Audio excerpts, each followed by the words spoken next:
எல்லாருக்கும் வணக்கங்க. நம்ம இன்றைக்கி என்ன பார்க்க போகிறோம்னு பார்த்தீங்கன்னா, இட்லி தோசைக்கு ஏற்ற ஒரு சூப்பரான சைடிஷ் தான் பார்க்க போகிறோம்.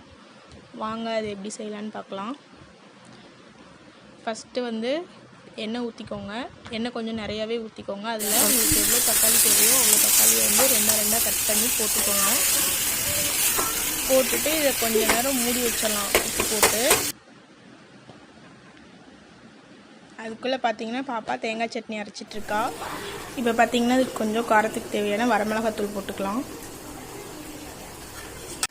வரமிளகாத்தூள் போட்டு நல்லா குழையிற அளவுக்கு வேக வச்சுக்கோங்க. இது ஒரு 5 நிமிஷத்துலேயே ரெடி பண்ணிடலாம். நீங்கள் தோசை ஊற்றுறக்குள்ளே இந்த தக்காளி ரெடி பண்ணிடலாம். ஊற்ற ஸ்டார்ட் பண்ணியாச்சு.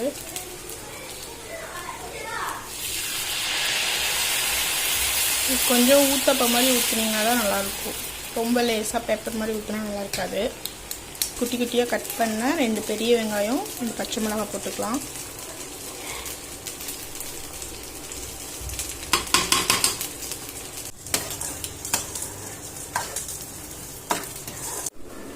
இன்றைக்கி நம்ம வீட்டில் பார்த்திங்கன்னா ஆனியன் ஊத்தாப்பம், தேங்காய் சட்னி வித் தக்காளி தொக்கு.